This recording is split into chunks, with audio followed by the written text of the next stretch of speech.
So this is gonna be my first story time kind of video. I'm going to be talking about the time I stabbed myself. I have a scar. Yeah. So when I was in about 6th or 7th grade, I had like 2 or 3 friends.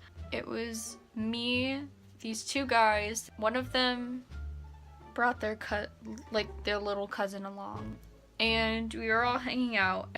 So we decided to go to these woods that were like behind our neighborhood, and at some point in the woods we decided, let's play survival, like zombie apocalypse survival, and set up like a base camp just in case the zombie apocalypse happens so that we all know where to go. So we had all this set up, and one of them was like scoping out, like trying to figure out the area, figure out where would like the best hiding spots be, figure out if there was any like food nearby. They were like these little tiny woods. It was great. And I was building like a fort, and the other guy, he was using a water bottle as a water filter. He had put like rocks and dirt, and he was like, yeah, I saw this in this one thing and I know how to do this. And he was doing all this stuff, and at one point he was like, oh, can you help me? I need to poke a hole in the top of this. I was like, yeah, sure, whatever. And so he was holding the water bottle. He was like, okay, so here's this knife.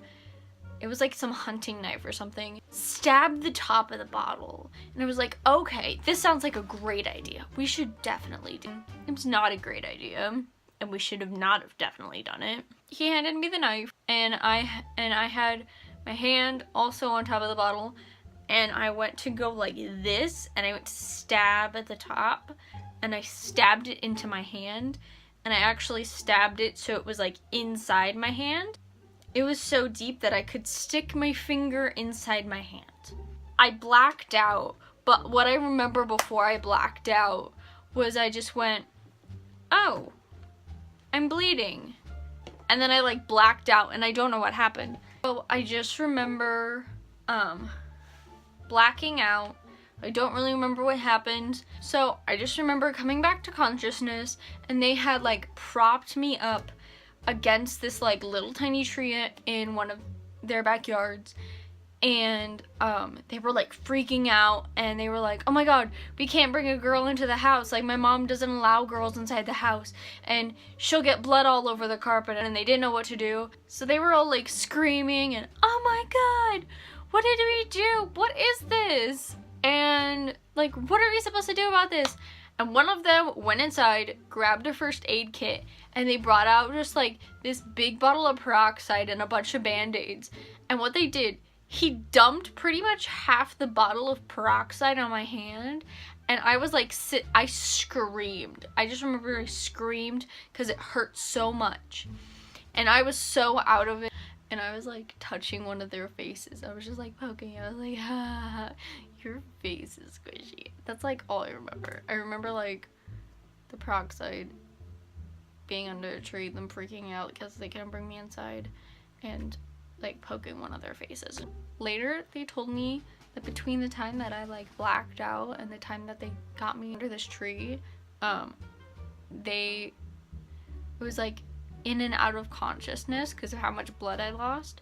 They like dragged me through these like thorn bushes and all these like brambles and stuff. The 2 of them dragged pretty much my lifeless body through these thorns. It was ridiculous.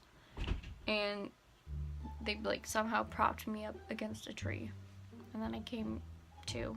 I just remember they like got the peroxide on my hand, got a band-aid on it, and then they were like, okay, you need to go home. But neither of them walked me home.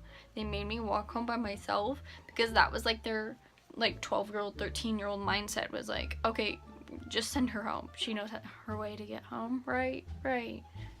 So they just like sent me home. I remember like leaving, and I remember getting like partially down the street, and then I don't remember the walk home. I just remember like somehow ending up at my doorstep. So, and I just got home, and at the time I wasn't allowed to hang out with these people because my mom thought they were a bad influence. I was like freaking out. I was like, oh my god, I can't tell my mom that I was out with these people and that we were hanging out because she'll kill me. So I got home, and I made up some story about like I was out on a walk and I tripped and I sliced my hand on a beer bottle, like a broken beer bottle. And so she just took off the band-aid that they had already put on. I think she knew by the band-aid that, yeah. So she took off the band-aid, she dumped more peroxide and Neosporin on my hand, and then put a band-aid on it. She was like, okay, just go to sleep. And so I just went to sleep and I took a nap. And that's the time that I stabbed myself. That's all the time we have for today, kids. Like, comment, subscribe if you want. Somebody